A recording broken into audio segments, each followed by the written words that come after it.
Hello, good people. I go by the name Ade Martin, and welcome to season 1 of Cruise Talks. Na leo niko na guest wa power, guest wa nguvu sana. Tumetafutana hatupatani lakini leo tumepatana. Yeah, help me welcome Maasai. Mambo bro? Salama sana. Uko aje? Niko poa. We are very excited kukuwa nawe hapa leo kwa show. So tukianza, tungetaka a glimpse of who Maasai is. Wow. I'm Robinson Taekwondo Lepchirit. Ati? Unaitwa? Robinson. Robinson. Sisi ni watu wa huku Central.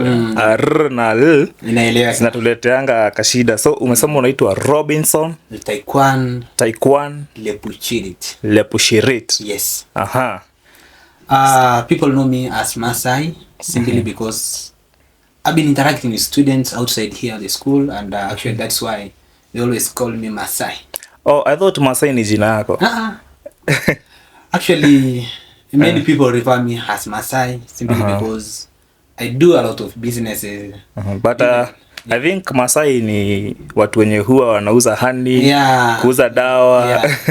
Mbona wakakuita Maasai na unafanya business? Ama unafanya biashara gani?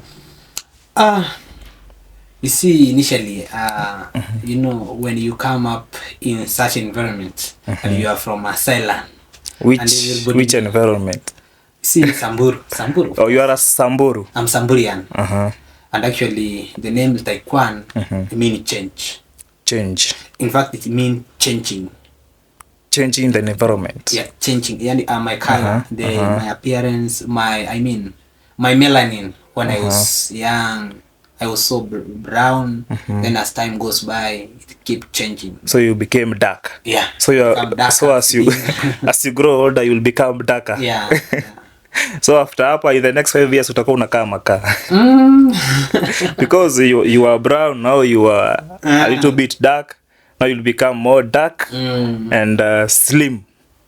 Okay. That's why they call me Taekwondo. Yeah. Okay, so these names are zina impact. Actually, in my motherland, you don't just be given any name, but a name that means something.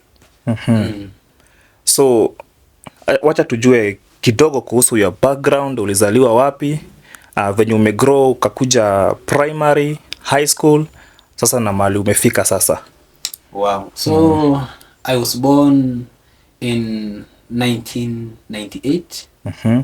Just to be specific, 23rd September 1990. So wewe ni watu wale wa ni 18th ama 19th century?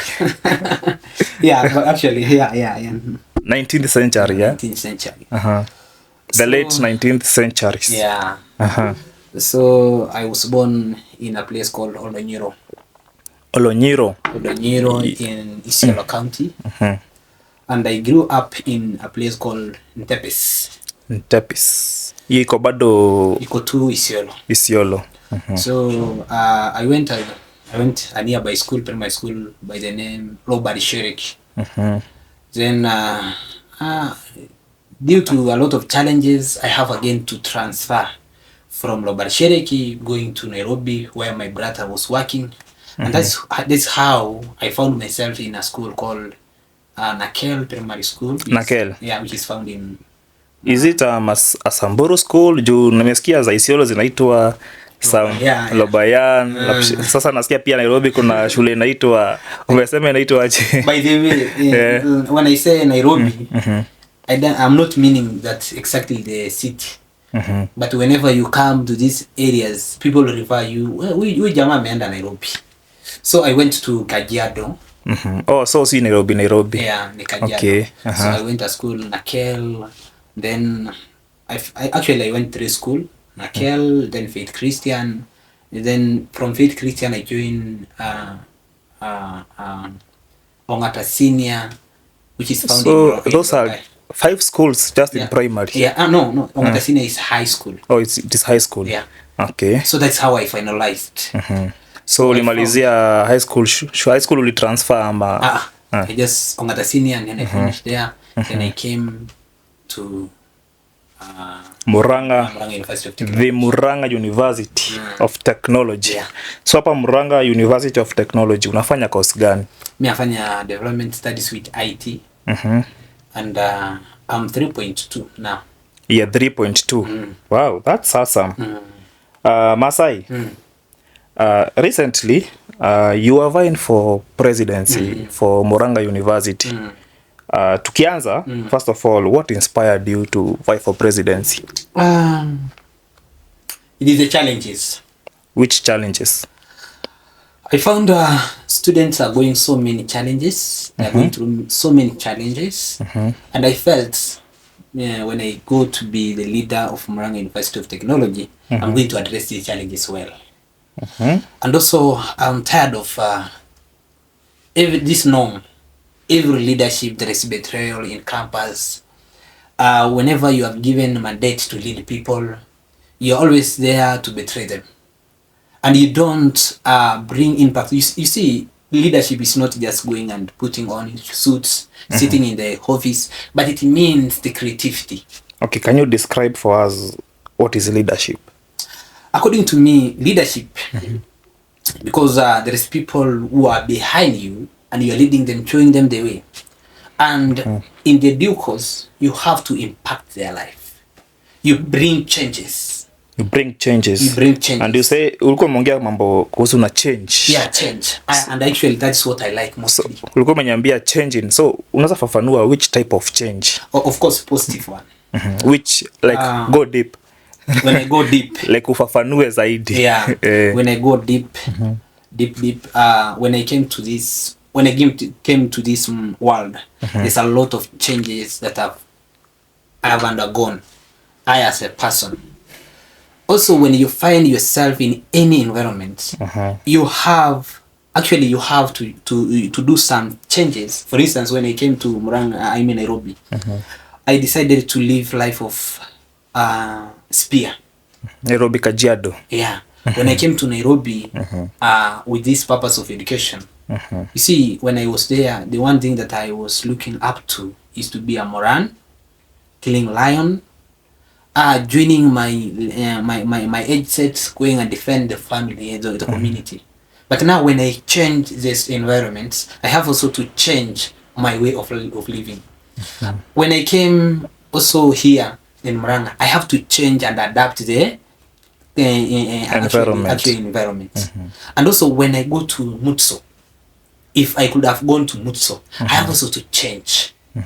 Before tufike hapo, nataka uniambie nini ili kuinspire hasa to run for presidency? Why not the general or another seat? I thought being a president, I will be actually at the topmost to make the decision.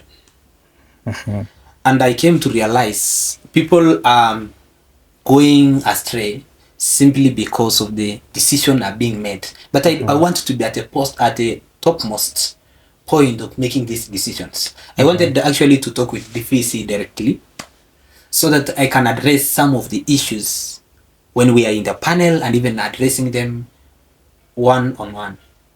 So that is why I didn't want to be limited just in the office, but I wanted to go when I'm a president and I'm going to be in that panel of professors.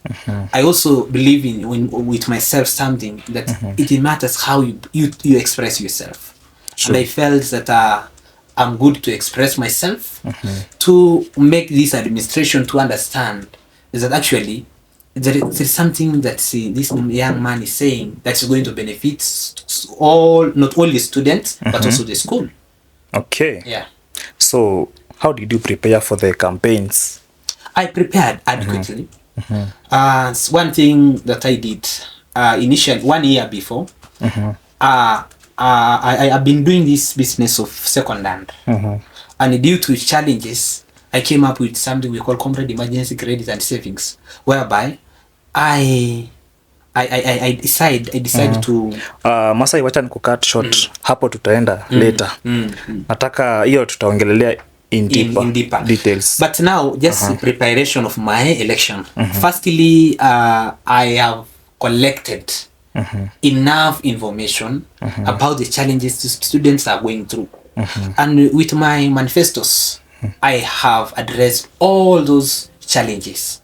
So that is one preparation. Hizi mashida za comrades, Yeah. kama kuinama, Ama kuinama, kukosa fees, nyumba kufungiwa, mtu Kukuwa msick. kupoteza cut, I mean marks in the portals. Nimeona hayo yote. School fee ndio hiyo, you know, all challenges that comrades are going through. So hii ndio ilikumotivate. Yeah. Okay. So that is actually one of my preparation. I have captured them in my manifestos. Secondly, I was, even 2 years I've been hustling. So I have put aside a little cash that will enhance me to bring posters, to facilitate my election. My elections, yeah. Instead of going to ask for help from finance. somewhere, yeah, from somewhere else. Okay, after the elections, we understand you became number 2. Yes. So how did you take the loss? Positively. I took it positively. Actually, I decided to join the Mutso office, the incoming Mutso office, to give them my manifestos so that they will work on them. True. Actually, I became stronger because of the challenges. I learned so much. I learned there's some, you see, I didn't lose just that way. There's some things that I learned through it. That my loss is because of 1, 2, 3 things. No. And I came to realize, even I'm now planning to go to Samburu to fight for MCA 2027. Yeah. Wow. So Wow. Maralal Odd. And actually, the strategy that I have just planned helped me to come even with more good strategic plan in the future, so that I increase the possibility of winning. True. The other thing is, it is humbled me. It's humbled me so much. Humbled you? Yeah. I'm humbled. Actually, I feel the weight of students. You see, it's not only me. It is so many students lost because so many who are having hope in me. True. So they were like, if Robinson could have been in the office, ABCD, my life could have better. True. You see? Okay. But now I came to them and sit down and come up with so many other ways of actually overcoming the overcoming challenges of the comrades. Not only being in the office, but I just humble myself. I just say, okay, let me try another alternative way. So we have an alternative way. In Cruz today, I want to get out of this house. Despite the fact that always, or as normal, we have to go through the door. There's another way. You can even jump through the window. Or even you can look for your way. Or dig underground. Yeah. So there is so many ways of killing a rat. Yeah. So, from what you learned, what experience have you gained? First, I came to acknowledge this fact that sleep is not that important. So tusilale. Multilale, that to relax. Unalala, lakini si nasemekana, according to medical research, an adult should sleep at least 6 hours. Yeah, a child maybe. A child 8 hours. 8 hours.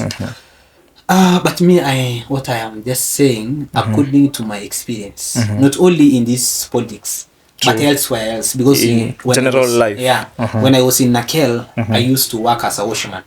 At the same time, I'm a student. High school. So you asubuhi uko class. Asubuhi niko class. Jioni in the same school, you're a watchman. Not the same school, but outside there, because I'm it's a day school. Okay. So I used to guide somewhere, a restaurant, at night, going via my place, removing the clothes, and as early as primary. That's how I survived. Na una survive aje class, like ujalala usiku. You see, Bruce, you couldn't even ask me. You didn't ask me. How did you find yourself in Ongata? I mean, in Rongai. But it is challenges. It is challenges. So this thing, I came to realize, sleep is not that important. As much as we want to sleep, there is so many other things that are so important than a sleep. In fact, that day to election, we were at Marira campus. We were talking with those those young people there about the election, and in the same day, I was in main campus, arranging everything. Wait, do Marira participate in Moranga University elections? They do. Why? Because they have also governor. And a governor, actually, after governor have been elected, then he's going to liaise with the MUTSO office in the leadership. Oh, so Marira kona governor, not a president. Yeah, governor. Okay. Oh, because it's a branch. Yeah. Okay. But they have the five of their delegates who supposed to choose the party here. So they come direct to elect here. Okay. Okay, so umesema you ulikuwa na enda ukiwa shule high school, ulikuwa unasoma at the same time you are a watchman na ulianzia ukiwa primary. Okay, acha turudi nyuma kidogo tu. Mbona ulikuwa unafanya hiyo kazi? Sababu school fees, I have to cater for my school fees by myself. At that younger age? Yeah. Actually, when I went to, what prompted me to go to Nairobi, it is the death of my father, 2010. He had a debt. He died. Sorry. So he died 2010, and actually that is the moment that we are approaching our initiation period. Hardly had I just finished that initiation ceremony when everything became dark. Actually, as a Maasai warrior, you don't have to eat in your mother's house. That's fasting. So you have to go to look for areas to eat at night, somewhere, some places. The other thing, mixing the school and the Moranism, it is also difficult. And that's what prompt me to leave Samburu, to be specific, that place called Olonyiro. Sorry for saying Samburu, sometimes I say Isiolo, because we live at the border. And my father being the polygamer, he had almost five wives. So others are living in Samburu, others living in Isiolo. So my mom happens to be among them who are living in Isiolo.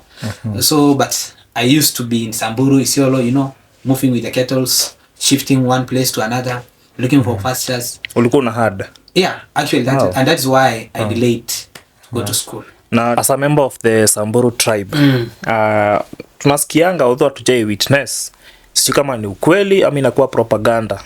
Is it true that during initiation you have to kill a lion? It is every young initiate to kill a lion. Did you kill one?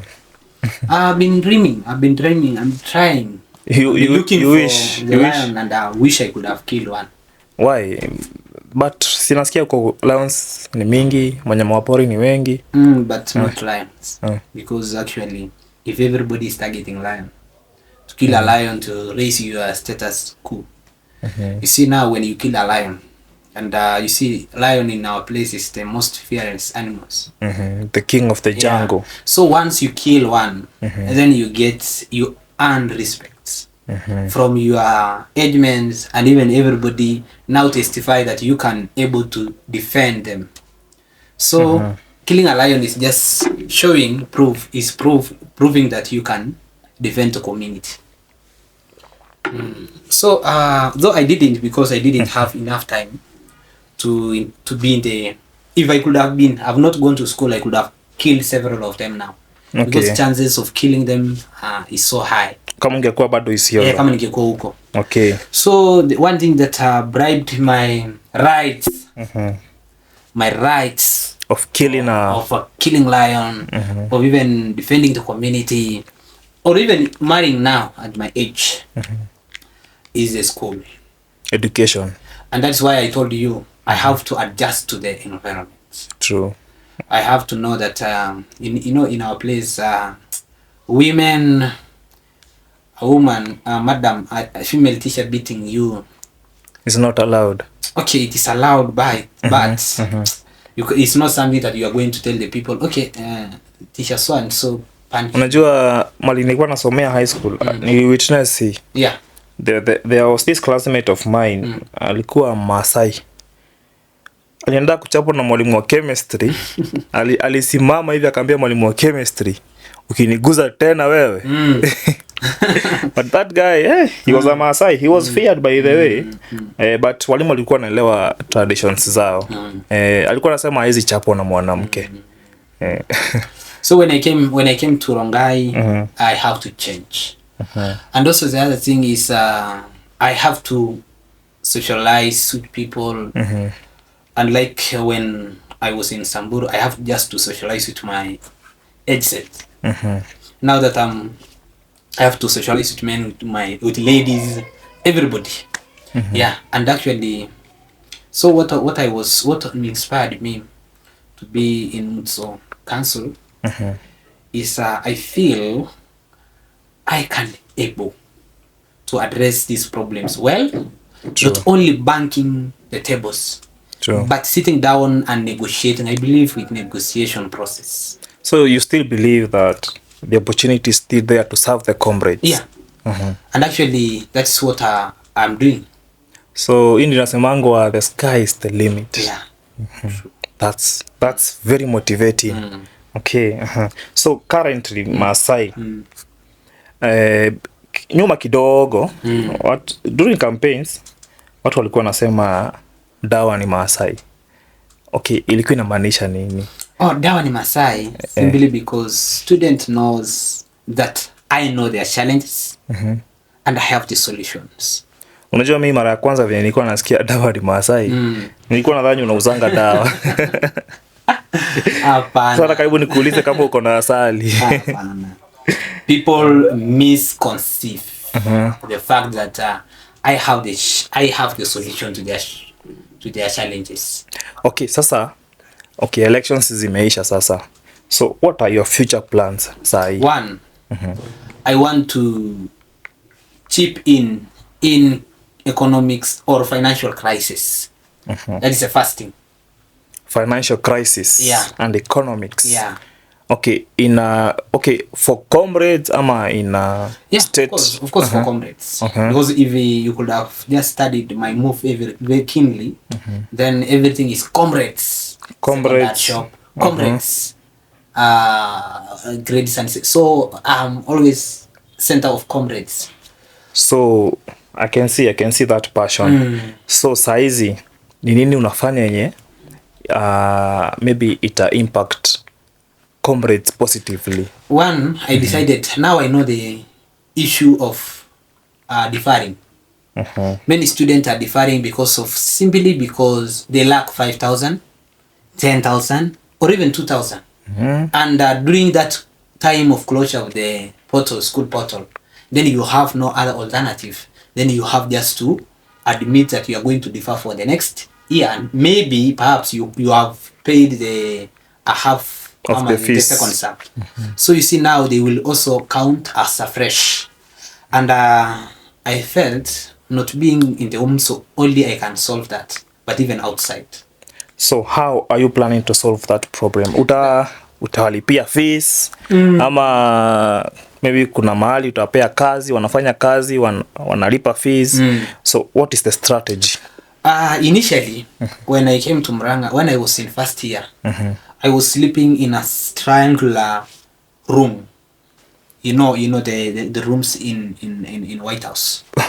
Okay. So I was in a small room, really triangular. Triangle. Yeah. Hata si trapezium. Trapezium. So ningeshangaa triangle. It is trapezium. One length is shorter than the other one. Alafu imeslant hivi, corners ziko. Yeah. So I was living in such a room and actually having a bed of 2.5 or 2.5 by 6. By 6. Hey. Then I was asking myself, how am I going to change? How am I going to change from 2.5 to 3 at least? Then I was looking for market and I didn't find. I don't know even where am I going to take this one. So you are looking for a bed and still you want to dispose this bed. Yeah. Okay. And actually I want to make some changes. You see, I believe in changes. True.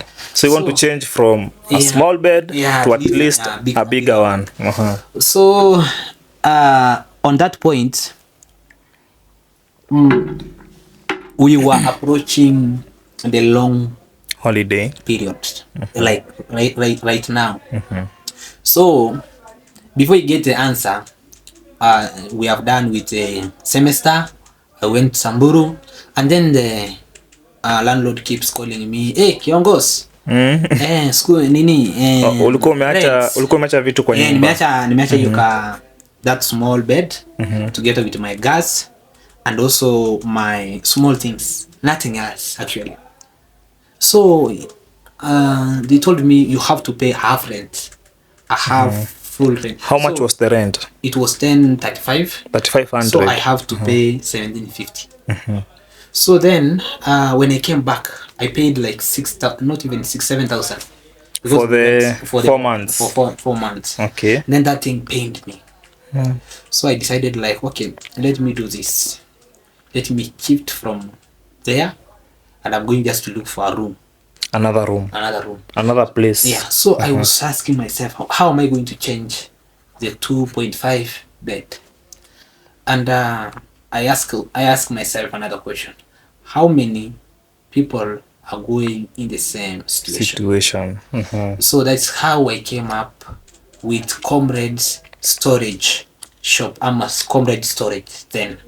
Okay, so kuna Comrade storage and Comrade second hand. Yeah. So after I stored things for the first semester. Then I realized only this thing can work when the students are going are closing the school, because nobody is going to store things when we are in the school. So that thing also prompted me to, okay, and even the few that who have stored like 40 years, they have gone. 40 years. 40 years. Yani the 4th year students. Oh, the 4th year. Yeah, so I'm sorry for that. So they were going. They leave me with their items. What am I going to do with them? I have to sell them. And that's how I came up with Comrade second-hand shop. I just went there to VM. You know the place whereby there is that. Hapo karibu na White House. Yeah. Okay. So I just rented a big room, of which now my aim was to Comrade storage. Then I just changed to become Comrade's second-hand shop.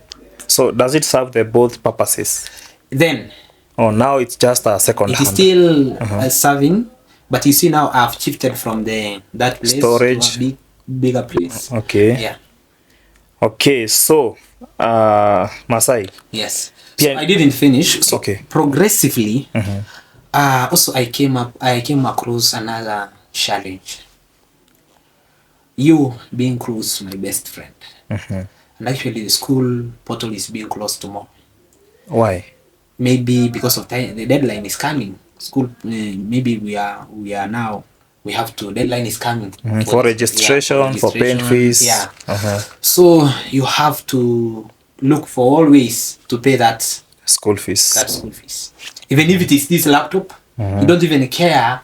How am I going to buy? How am I going to buy it? But even if now you need only 10,000, you will sell that laptop at 10,000. Maybe you bought it at 20K. Yeah. So I came to realize, it's not right. Even now and then I buy these things because not everybody who is selling is willing to sell. Some people are selling because of some circumstances and some situations. Yeah. Okay. So I decided this laptop, you live with me.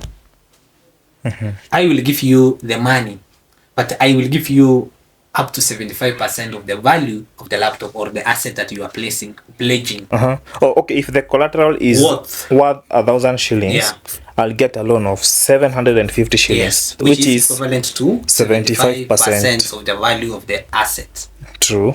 Yeah. So the 250 means the reason why you have to come and pay back the money and take your collateral because it's more expensive than the money that you have taken. True. So itafanya mtu asitoroke na pesa yako. Na pia if in any case you default, then I can sell because of the time of selling. So it's not guaranteed that I'm going to sell in one day. So that time also covers the 25%. So if, for instance, now I've borrowed maybe that 750 shillings. I have left my product there of 1,000 shillings. So will I just repay that 750 shillings after the agreed time? Yeah. You have to. You can do one thing. You can come with the 750 shillings. You pay, and we say you are paid the principal. You see? Okay. And again, you opt to get another loan. So you pay the principal plus interest, which is 1,000. So how much is the how much is the interest? The interest depend on how you the duration of time, and also it depends also with are we in the beginning of the semester, are we at the end of the semester. Also, that's the thing also in determine the interest. Are you going to start a business, small business? Are you going to pay the school fees? Is it that you're going to pay the rent? So how the faster you pay, The less the lesser the interest. interest. So what you mean is that how now a constant interest? We don't have the constant because at the end of the day we are more of helping the people.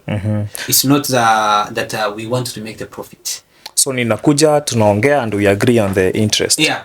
But this is my little cash. These are my little profit pay in coins that I put aside from my businesses. True. So I don't actually just get this money from somewhere else. Just my sweats, I decide to aside a little amount so that we help others. True. So sooner we are going to invite others, and now we are going to come up with something constant, a constant rate, A constant interest rate. Yeah, reason being, we want to motivate people also to come and save, so that it's not only during the end of the semester you are rushing to Robinson or Maasai to get a loan, but also you have been saving with him. So if people can save, so let's say, so we can say this is a circle. So it's a circle. Yeah, it is. It is because I want to accommodate everybody. Even if now I decided to put even 300,000 there, and then I will just helping people. You see now, out of all these people that I'm helping, there's those with good hearts. Wanasema, hey, Robi, hata nimeupatia tu so, you know. Yeah. But I will just be mean. Unlike when I give you also a chance to put that 10,000 of yours there, and then we give someone who is in such emergencies. So if I save in your circle, will I get any dividends or any interests? Yeah, because now we are also moving into a place whereby all of us will own. We have actually the money that you have put there to accrue interests, and even after 6 months you're going to get something. Maybe that is what we term as dividends. So if I save 1,000 shillings, my money remains, or my money remains Your money as 1,000. Your money remains in the circle, And I can take it. I can withdraw it anytime I want. For the case of shareholders, you can't withdraw. You can only sell to someone else, but Or you sell the shares. Yeah, you sell to them. So how much is one share? So far so good, because I've been operating alone, and that's why I have the previous meeting that we had. We have allowed everybody else to come. So we are going to give this chance for people to come to save. Then we determine the rate at which are we going to pay the dividends. Give the borrowers. So that when we establish that, then we know again at what rate are we going to give the investors, and at what rate are we going to give the dividends for the case of shareholders. Okay. So Maasai, let me ask this question. So how will I be assured that my money is safe? Wow, good. The first thing that we do, we registered By the government. We have registered it, but it's only that we are going, if we have actually have been registering it as a business, acquiring the license, And actually, I have just registered under my second hand, comrade second hand Shop. So you see now how it came up. You see, but now I want it to be like a company. But again, being as a company, I don't want also to be oppressed by the taxes, and that's why I wanted so many people come in so that we can able to pay the taxes. Then we just go in the normal procedure way. Okay, these people who are joining, are we joining as shareholders, stakeholders, partners, investors? You first join as an investor. A shareholder. Investor. Or I invest. Yeah. I'm not a shareholder, but I can invest. Yes. Okay, can you elaborate that? For instance, you have 10,000 of yours. You come and you place them there. So I have invested in your company. Yeah, 10,000. So I give you 10,000. You give me 10,000. You can withdraw anytime you want. Okay, that is more of saving. Yeah, just invest. Saving is just to invest. So, but when you decide to say, I want to buy shares, these ones I cannot withdraw. I only wait for the dividends. Time of dividends, then I will get my share. Okay. But in this case, when you bring your money, we put in the account, we lease, we give the people, they return the little discounts, I mean interest, then this money accrues. So it is up to us to make sure that this money we have we have generated, invested so much in this money, so that the moment then you unakuja kutoa at the end of the month, at least as we have something and also you have something. Yeah. So as a company, okay, you have a corporate social responsibility. So how are you planning to give back to the community? Wow, good. I'm going to create employment. So far so good. There are so many students who are working tirelessly to come up with app that we are going to install in the phones. An application. Okay. So just commerce application that you can able to get these loans. You can even pay. You can even give these loans on your phone. So this circle or this application is for the circle. Yeah. Okay. So I'm going to create employment. I'm also going to actually not only students. We are going also to avail these services to the Mama Mboga. We are going to avail these services to whoever. So this company is not only limited to the comrades. Yeah, it's only it has to have a focal point. But the focal point is students. But it's going to diverge and then it's going to cover a big to the area. larger society. Okay. So do you have any plans for maybe putting up developmental events like sports, maybe funding sports? Good. Thank you for that question. Actually, that is one of my strategy of actually giving back to the comrades, because I understand without comrades I couldn't even be doing these businesses. True. So I wanted to actually have maybe talents competition day, maybe actually the business innovations day. And during these innovations, maybe you have an idea and so have an idea and someone else have an idea, but they don't have the funds, the capital. Yeah, they don't have the capital. So we wanted to organize a day, an event that whereby we are going to invite all those people. We just give them notice prior, even 1 week too. Then they work out what they have and then come. We analyze the idea. We actually, it's kind of competition. We award the winners. Then we take the viable ideas, the viable innovations. Then we start working and we invest one thing. So that is one thing that I'm planning. Also, the other thing is I wanted to make sports. to chip in sports. The university sports or just the of course, general of course, sports? Of course, yeah. I have to capitalize in my... So the focus is still on comrades? Yeah. So I want also to organize so many events to make sure these people are fully occupied. This is something that I could have done even when I'm in the office. True. But now that I'm outside, I can still do it. True.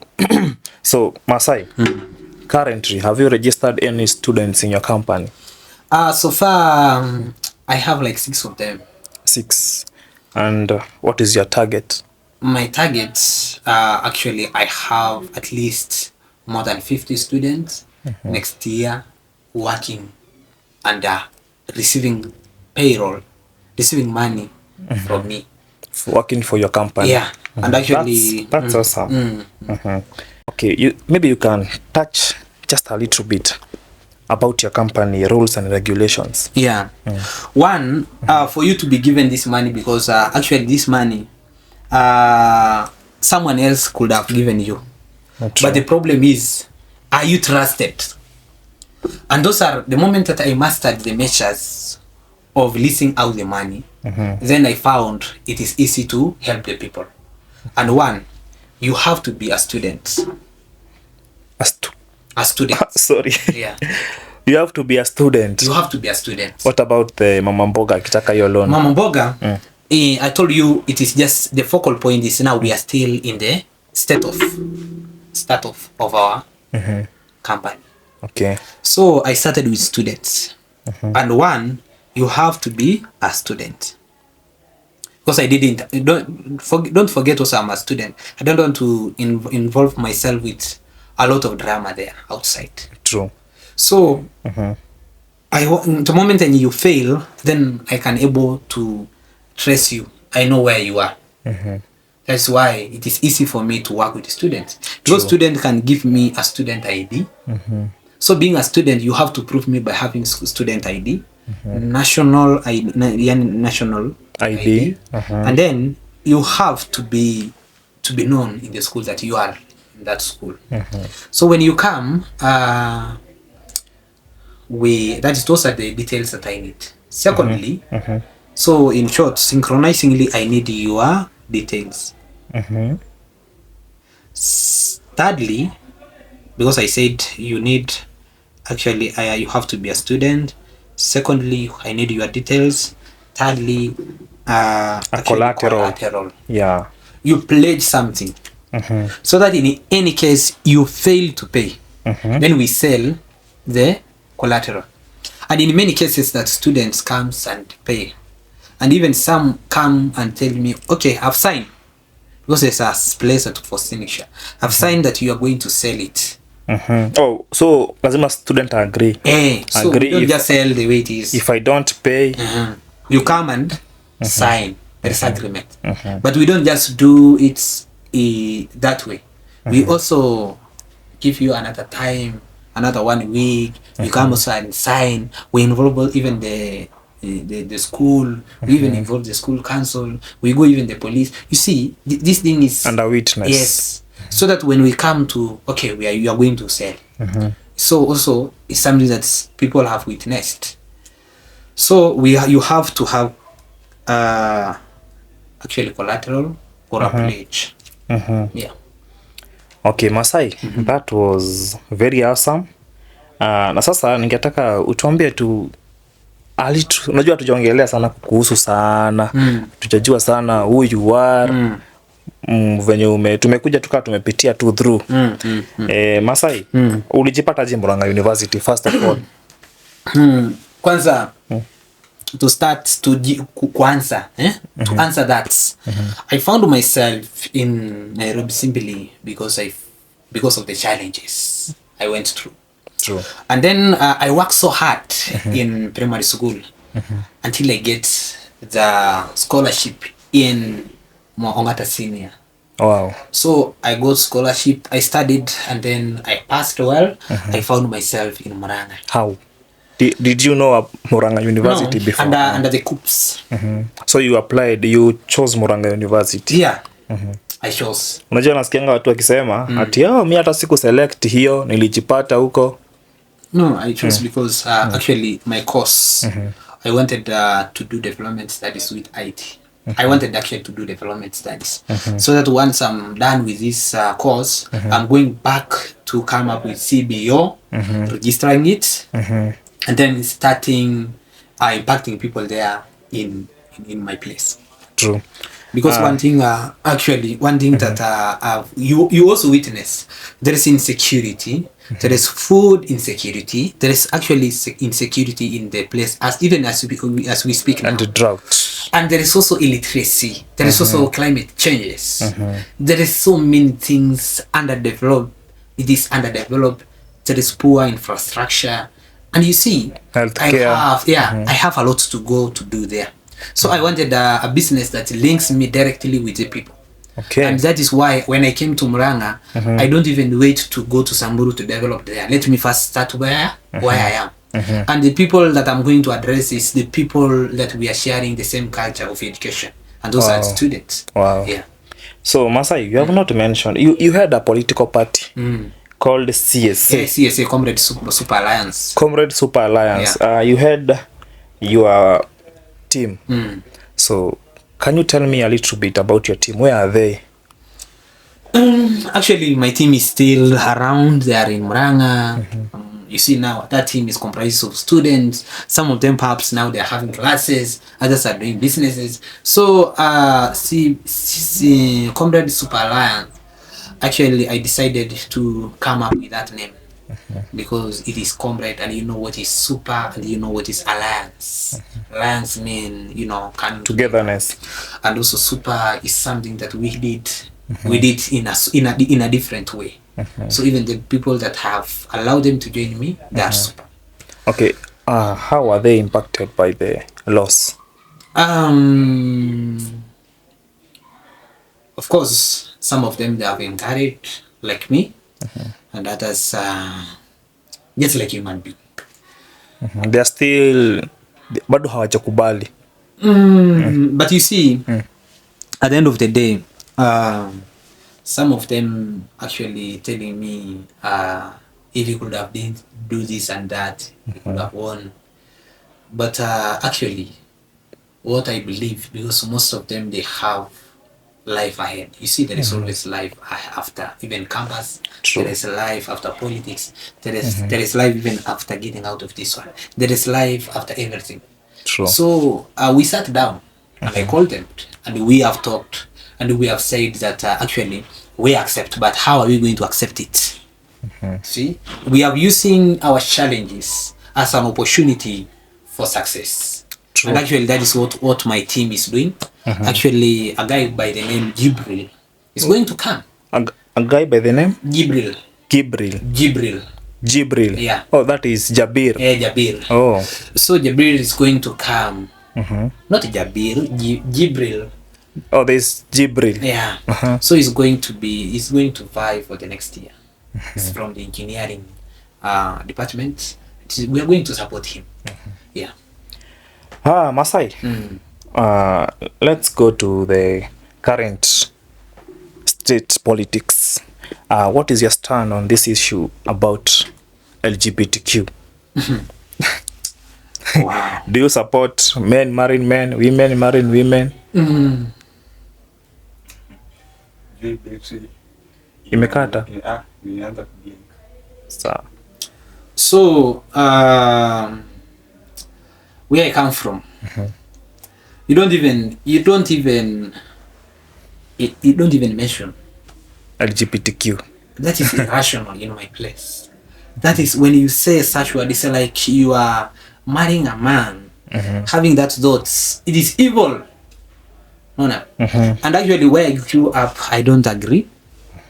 And not even if now I read all books and I become a professor, even I become whatever in this world, I will never agree a man marrying a man, a woman marrying a woman. And even if I go there it is something shameful. It's not the right. Community. It's not right. In the Samburu community. Yeah. In Samburu community, I think the best thing that he can do with you is just stoning you to death.